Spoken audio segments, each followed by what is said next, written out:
Roméo Bouchard, bonjour. Bonjour. Alors, on est très heureux, on se rencontre à mi-chemin. J'arrive de Québec, vous arrivez de Kamouraska. Nous sommes dans la magnifique bibliothèque de Montmagny. On s'est déjà rencontrés ici d'ailleurs. Puis l'idée de se voir, c'est parce qu'on fait un petit bilan automnal. En fait, petit bilan automnal, on sort d'une grosse semaine de crise du propane. Puis on voulait savoir comment Roméo Bouchard avait vécu cette crise, la perception de cette crise des agriculteurs cette semaine.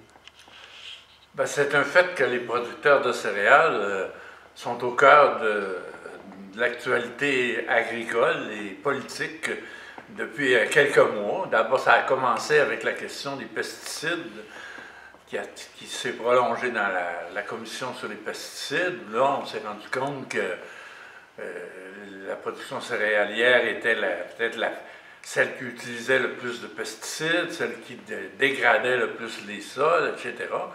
Ensuite, là, on arrive avec la crise du propane, et c'est encore les céréaliers qui apparaissent dans le décor. Et pour moi, au-delà des manœuvres plus ou moins obscures là, que chacun a joué là-dedans, là, que ce soit le CN, que ce soit le gouvernement d'Ottawa, que ce soit l'UPA, les producteurs céréaliers, je pense que ce qui m'a frappé, comme ce qui a frappé beaucoup de monde, c'est de découvrir avec stupeur que ces gens-là ne fonctionnaient pas avec l'énergie électrique qu'on a, ni avec des énergies alternatives qui leur seraient facilement accessibles, comme l'éolien ou la biométhanisation, mais étaient au gaz propane. Et plus encore que les réserves qu'on a de gaz propane, pour eux, ne dépassent pas 2 ou 3 jours. Alors ça, c'est assez troublant. Hein? Donc dans la crise, on apprend des choses. Mais en même temps, les producteurs de grains ou les céréaliers du Québec, selon la formule qu'on utilisera, ont été les bannis de la terre au mois de septembre, mais ils étaient sur un piédestal la semaine dernière. Oui, ben, c'est-à-dire que pour moi, le problème n'est pas différent de celui qui s'est posé dans la question des pesticides que celui qui se pose là. Ce qui est derrière tout ça, puis que peut-être là, le monde ne le voit pas tout à fait, mais moi, dans mon estimation à moi, c'est le fait qu'on est en train de vraiment faire basculer l'agriculture au Québec dans l'exportation et que la production qui s'y prête le mieux, c'est la production céréalière. La production de céréales envahit actuellement partout au Québec et surtout évidemment au centre du Québec où les terres et le climat est plus favorable. Les agriculteurs, les petits producteurs laitiers qui vendent leurs fermes ou qui c'est racheté par des plus gros producteurs ou des entreprises qui font des céréales au lieu de faire du lait. Dans les régions, en tout cas, c'est ce qui se produit beaucoup. Alors, la production céréalière, qui est la plus dévastatrice, qui est la moins nourricière pour la population, prend le dessus partout. Et parce que finalement, on produit à 90% des céréales pour la nourriture des animaux. Et la nourriture des animaux qui en mangent le plus, ce sont les cochons. 8 millions de cochons par année, dont 70% sont exportés.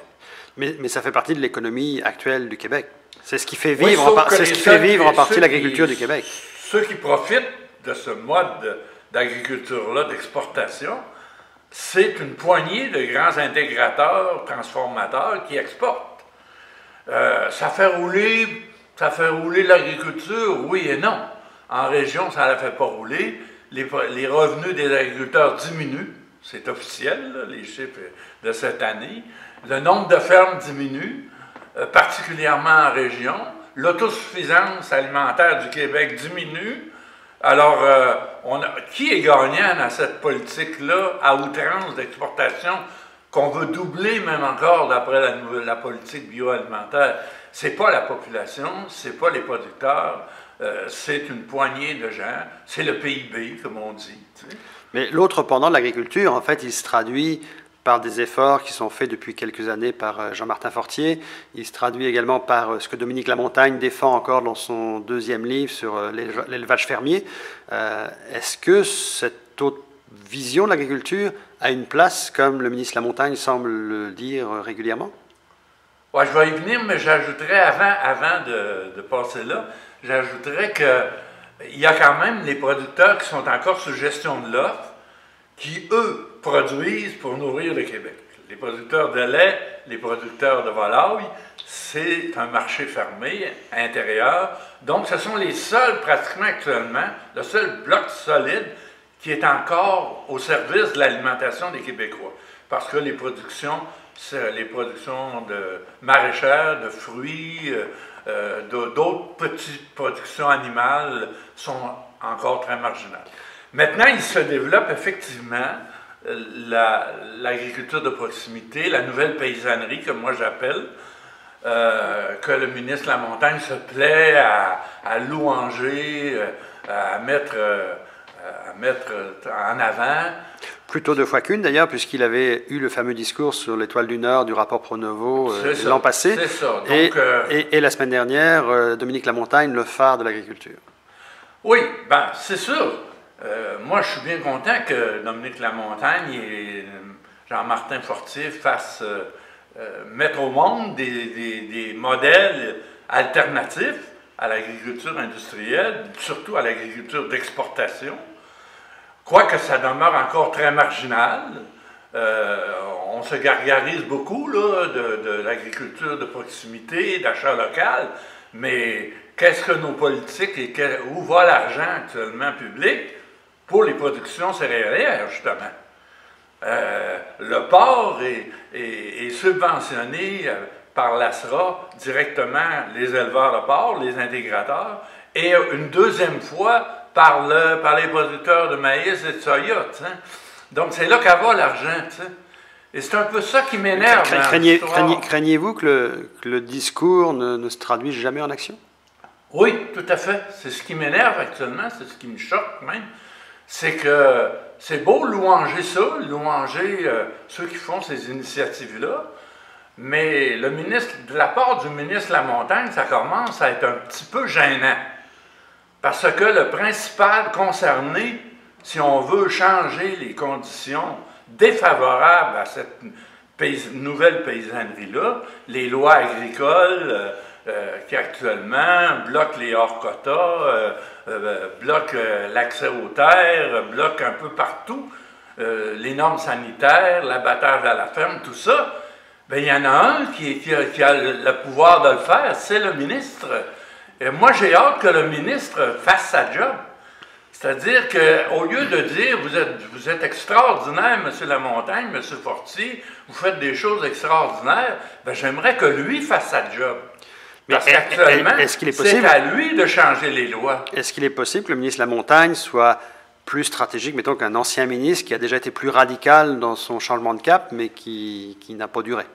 Oui, mais si sa stratégie consiste pendant 4 ans à nous dire qu'il est 100% vendu à ça, mais qu'il ne fait rien pour changer les lois. À date, là, les seules interventions qu'il a faites, il a suivi mot pour mot le mot d'ordre de l'UPA. Sur le remboursement des taxes foncières, il a pris la formule que l'UPA lui a suggérée. Sur le hors-quota, la Régie des marchés a suivi la proposition de l'UPA et le ministère a tout laissé faire. Sur à peu près tout, actuellement, la seule directive que je peux voir qui a été donnée, qui va un peu dans le sens de abolir certains irritants pour la nouvelle paysannerie, c'est la directive à la CPTEQ pour qu'à l'avenir, les activités complémentaires à l'agriculture, comme les tables champêtres, n'aient plus besoin d'autorisation. L'ouverture à l'agrotourisme, en fait. À l'agrotourisme. Et encore, cette directive-là, il a fallu que je me batte pour l'avoir. Ils n'en ont jamais parlé.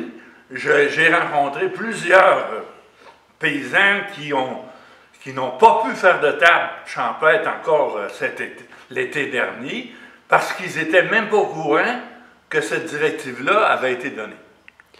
Alors, vous parliez tout à l'heure, Roméo Bouchard, des producteurs de lait en disant que ce sont les derniers producteurs pour le Québec, les producteurs pour le consommateur, pour le peuple québécois.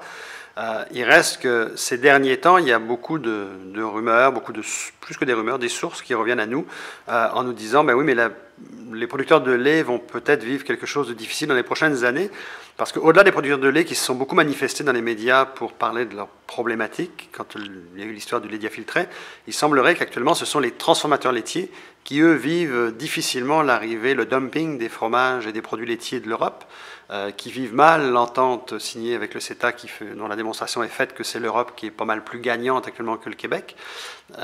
Et il semblerait, de la part de plusieurs contacts que nous avons auprès des transformateurs, que la gestion de l'offre, elle n'est pas si sûre que ça pour les prochaines années. Ben, c'est tout à fait vraisemblable, tout à fait logique, quand on dit qu'on oriente toute notre agriculture depuis 30 ans vers le libre-échange. Quand je viens de dire, par exemple, jusqu'à quel point la montée de l'invasion de la production céréalière actuellement, c'est directement en fonction de l'exportation. C'est clair que actuellement, on joue un drôle de jeu, pour le moins qu'on puisse dire.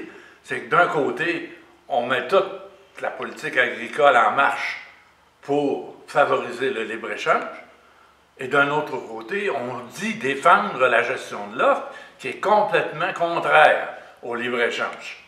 Alors, on a fait des brèches, tout le monde l'a dit, à force de faire des brèches, on va ébranler la bâtisse, n'est-ce pas? Et c'est en train de se produire, les brèches dans la production laitière, et particulièrement au niveau des fromages. C'est sûr que ça affecte les transformateurs qui payent le lait au prix de la gestion de l'offre et doivent compétitionner au niveau des fromages avec des fromages du libre-échange. Et les gros agriculteurs qu'on a rencontrés, nous, récemment, c'est la même chose.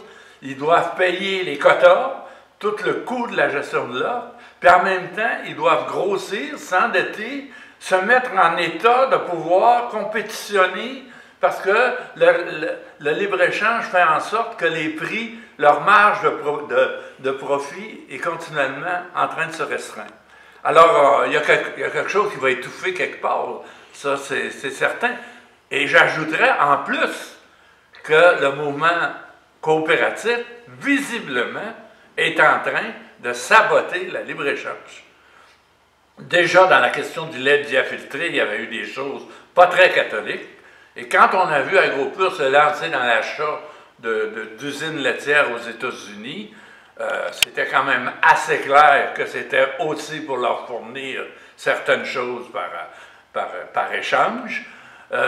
Actuellement, AgroPure s'est tellement lancé follement dans les achats à l'extérieur qu'elle a complètement renoncé à son rôle de coopérative, je dirais, qui est là d'abord pour les producteurs d'ici, pour les petits producteurs. Alors actuellement, tout l'édifice coopératif est en train de tourner le dos carrément à l'agriculture locale. Et AgroPure, aujourd'hui, de ce qu'on peut en voir dans les dernières nouvelles qui en sont sorties, est un peu un géant au pied d'argile, parce que AgroPure a des très très gros chiffres d'affaires, 6,5 milliards de chiffres d'affaires, je pense, des grosses dettes aussi, et peu de profits, en fait. Ben, c'est le résultat des achats insensés qui ont été faits, et en plus d'être probablement discutable sur le plan administratif, ça, moi je ne suis pas un comptable, là, sur le plan de la philosophie de la coopération, c'est un non-sens. Le but d'une coopérative, c'est de donner des services aux agriculteurs, et pas nécessairement les plus gros, là.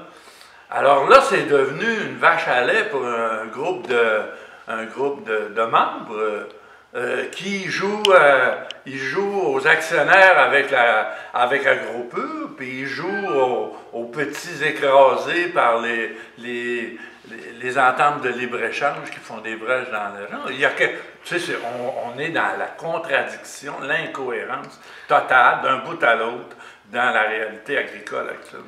Et pour terminer, Roméo Bouchard, l'économie étant souvent complexe, est-ce qu'on peut quand même dire que ce que vivent les producteurs de grains ou les céréaliers du Québec, ou ce que vit AgroPure à son niveau sur le plan international, c'est une voie agricole possible, mais que parallèlement, il y a une autre voie agricole qui serait justement celle défendue par Jean-Martin Fortier, par Dominique Lamontagne et bien d'autres, par vous-même. Mais est-ce que ces deux voies-là, l'exportation puis la production locale, peuvent coexister ou c'est un combat perpétuel? Ben, ils pourraient coexister. Il ne s'agit pas, surtout pas du jour au lendemain, qu'un modèle élimine l'autre. Ils peuvent et ils doivent cohabiter. Mais pour qu'ils puissent le faire de façon normale, il faut qu'il y ait des choses qui changent au niveau des lois et au niveau du fonctionnement des institutions agricoles. Or, c'est pour ça que je disais tout à l'heure que si on veut être logique, être conséquent, il faut que le ministre fasse sa job là-dessus. Si on ne change pas les lois, puis on ne change pas les règlements, puis on ne change pas les directives, puis on ne change pas les directives aux grandes institutions comme la financière, la Régie des marchés agricoles, la CPTAQ, c'est pas une coexistence de deux modèles. C'est un modèle qui a toute la place, qui s'accapare tous les moyens et une petite agriculture marginale qu'on glorifie, mais qui ne représente que 2, 3, 4, au mieux 5% du marché. Pour terminer, Roméo Bouchard, nous sommes à quelques heures quasiment du prochain congrès de l'UPA. Auriez-vous quelque chose à transmettre aux membres de l'UPA ou à Marcel Groslot en disant, c'est quoi l'avenir pour vous l'agriculture? C'est quoi le message que vous auriez à passer si vous étiez avec Marcel Groslot dans la salle? Bien, il y a peut-être une chose sur laquelle on pourrait s'entendre. C'est la suggestion fondamentale qu'a fait Louis Robert. C'est que le MAPAC reconstruise un service conseil d'agronomes qui ne soit pas à la solde des compagnies, des grandes compagnies de pesticides ou de machinerie ou de quoi que ce soit, mais qui soit vraiment au service des agriculteurs, du bien commun, du MAPAC. Je pense que cette recommandation-là, qui est sortie de toute la saga de Louis Robert, elle est fondamentale, elle est élémentaire si on veut changer, faire évoluer le modèle agricole. Et là-dessus, tout le monde, même l'UPA, a dit qu'ils étaient d'accord. Maintenant, encore une fois, là-dessus, il faut que le ministre fasse sa job. C'est bien beau de dire qu'il reconnaît, puis qu'il faire des éloges maintenant pour Louis Robert, mais ce qui est sorti de toute l'histoire de Louis Robert, c'est ça. Il faut reconstruire au MAPAC une expertise agronomique autonome, indépendante des grandes multinationales. Et là-dessus, je pense que ce serait l'outil de base pour faire évoluer le modèle et les modèles agricoles.